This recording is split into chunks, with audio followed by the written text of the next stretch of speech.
الرحمن الرحیم۔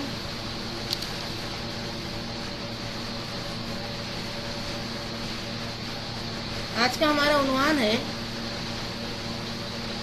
تزکیے کی کلاس میں امیر المومنین معاویہ رضی اللہ عنہ کی رسی۔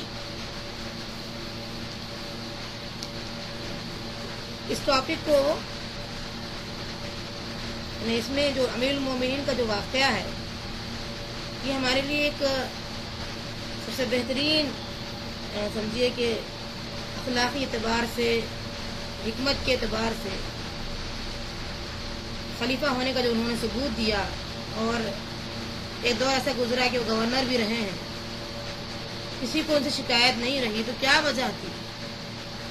وجہ کیا تھی جو جو ہے سالوں وہ خلافت کر سکے، اپنے عہدے کو نبھا سکے۔ یہ واقعہ بولنے سے، یعنی یہ چیز بولنے سے پہلے میں یہ چاہوں گی کہ انسان اپنے آپ کو اس مقام پر لائے۔ مثال کے طور پر ایسی تمہید ایسے بانوں گی کہ اکثر ہم دیکھتے ہیں کہ ایک مثال کافی ہو جاتی ہے 100 باتوں کو سمجھانے سے۔ اسکول کے استاد کو ہم دیکھتے ہیں کہ بچوں پر جو حکومت کرتے ہیں، اپنا جو رعب جھاڑتے ہیں اور سمجھتے ہیں کہ ہم بہترین استاد ہیں، اور اس طریقے سے ہم بچوں پر اپنا رعب پوری طریقے سے جھاڑ رہے ہیں، اور بچے کو ہم اس قابل بنا رہے ہیں کہ بچہ تعلیم تو سیکھ لے لیکن اخلاق نہ سیکھے۔ انہی میں سے ایک استاد کی میں مثال لوں گی یہاں پر۔ کسی اسکول کا ایک استاد اپنے شاگرد سے جو برتاؤ کیا ہے وہ اسی قسم کا ایک مثال بن گیا کہ وہ جاتے ہی اپنے کلاس روم میں گھر سے کہنے لگے کہ ٹیسٹ ہے بچوں، ہنگامی ٹیسٹ۔ اب بچے جو پریپیئر نہیں ہیں، تیار نہیں ہیں، اب استاد کے کہنے پر مجبوراً وہ نہ کہہ سکے، اور پھر کاغذ اور قلم نکال کر کے تیار ہو گئے۔ ان میں سے ایک ایسا طالب علم بھی تھا، اسٹوڈنٹ تھا، جو مزاج میں اس کے جو ہے کچھ ایسی شدت تھی، وہ مشتعل مزاج سے تھا۔ اس نے استاد سے کہنے لگا یہ کیسا ٹیسٹ ہوگا؟ کیا آپ نہیں جانتے ہیں کہ ٹیسٹ کے لیے بھی ایک دن پہلے کہا جاتا ہے تاکہ ہمیں تیاری کا موقع مل سکے اور ہم تیار ہو سکے؟ ہم کچھ یاد ہی نہیں کیے ہیں کہ کون سا ٹیسٹ، جو بیوقوفی کی جو ہے ٹیسٹ کی باتیں کہہ رہے ہیں، اور ہنگامی ٹیسٹ، یہ کیا کوئی ہنگامی ٹیسٹ ہو سکتا ہے کیا؟ یہ استاد پر یہ الفاظ بہت گراں گزرے۔ اس نے کہا باہر نکل، بتا دوں گا تجھے۔ شاگرد نے بھی کہا چل تو بھی باہر نکل، کیونکہ مشتعل مزاج شاگرد تھا۔ اب یہ دونوں میں جو کچھ ہوا ہوگا آپ تمام اندازہ کر سکتے ہیں کیا ہوا ہوگا۔ ہر قسم کی بددعائیں بھی شامل رہی، اور تمام وہ کام ہو گئے جو نہیں ہونا تھا۔ یہاں تک کہ فیصلہ یہ ہوا کہ اس بچے کو 2 سال پیچھے کر دیا جائے گا، اور استاد کے بارے میں یہ ہو گیا کہ وہ ہر چھوٹے بڑے کی گفتگو کا موضوع بن گئے۔ جماعتوں میں ان پہ تبصرے کیے جانے لگے۔ انہوں نے اس صورتحال سے تنگ آ کر کے اسکول چھوڑ دینے کا ارادہ کر لیا۔ نتیجہ کیا نکلا آپ جانتے ہیں؟ اس کے پیچھے صرف ایک ہی چیز ہے، حکمت نہ ہونا اور غصے کی زیادتی۔ یہ 2 چیزیں جب انسان کے اندر پائی جاتی ہے تو دنیا کے کسی کام میں وہ سکسیس نہیں ہو سکتا۔ غصے کی کمی، نرمی ہر بھلائی اور خیر کو لاتی ہے، اور حکمت جو ہوتی ہے وہ بھلائی کے اندر اور بھلائی پیدا کرتی ہے، مزید جو ہے رونق بنا دیتی ہے، اور اس آدمی کے پاس وہ خزانے مل جاتے ہیں جو عام آدمیوں کے پاس نظر بھی نہیں آتے۔ حکمت بہت بڑا خزانہ ہے۔ قرآن مجید میں آتا ہے وَمَن یُؤْتَ الْحِکْمَةَ فَقَدْ أُوتِیَ خَیْرًا کَثِیرًا،